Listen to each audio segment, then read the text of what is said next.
Hello everybody, this is Fernando for the latest Gruesome and Grotesque video.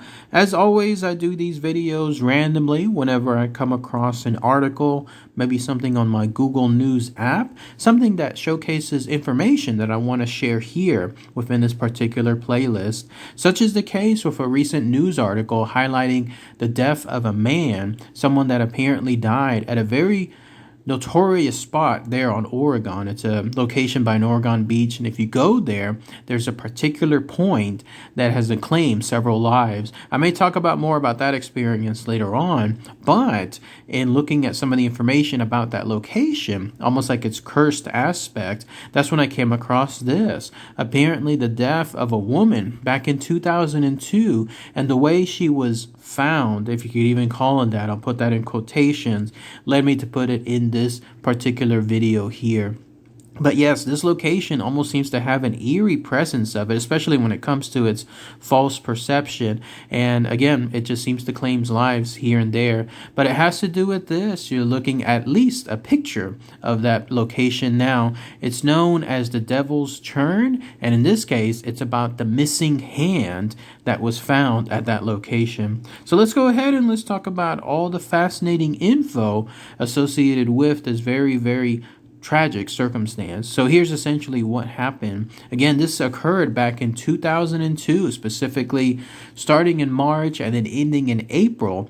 They're at a location called the Devil's Churn. Some of you that are there in Oregon might know more specifically about this location.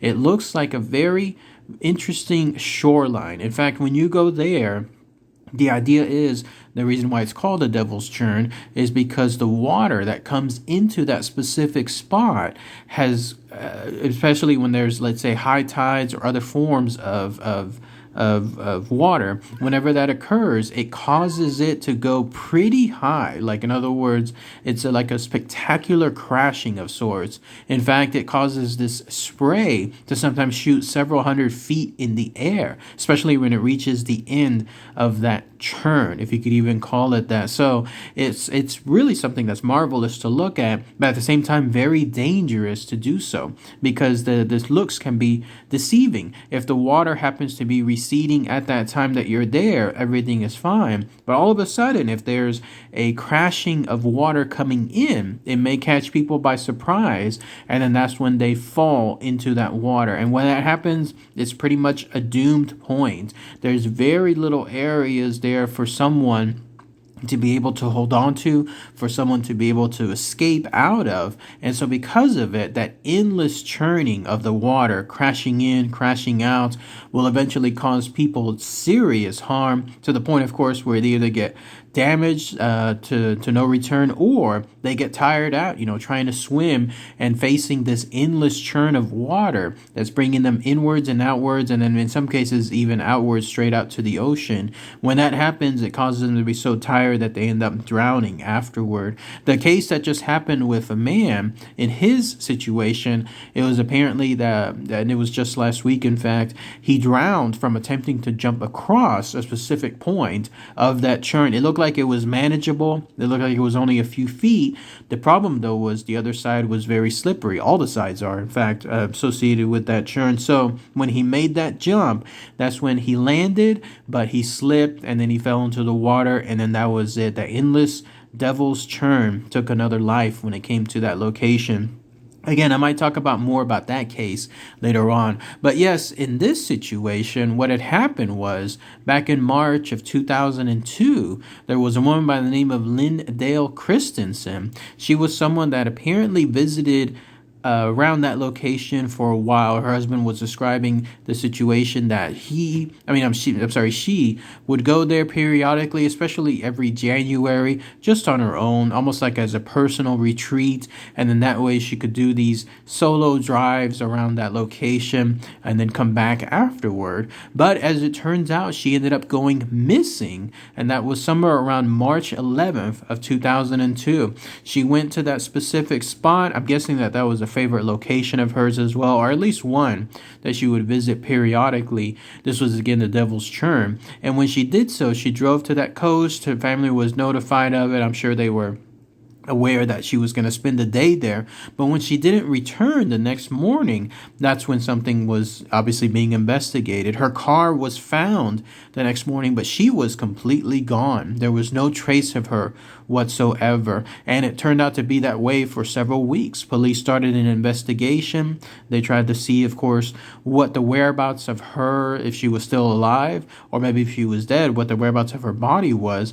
But they could not find anything as far as the disappearance of this poor woman. So Lindell Christensen, for all intents and purposes, at least for those few weeks, had disappeared off the face of the earth, once again nearby there at the Devil's Churn. Or that's where her car was parked, and that was presumed where she was. But later on, it turns out, and this was around April 13th of 2002, a hand was found. Just a hand, just one single hand was located by that location. Somewhere along the way, it looks like this Devil's Churn, with its endless churning of water, mysteriously brought back up a hand. And when that was investigated and found, like obviously somebody had found it, and then it was presumed that it was associated with clearly someone dead. The police brought up the investigation again. They did a DNA analysis, and then that's when it was found that it was tied to Lindell Christensen. So this hand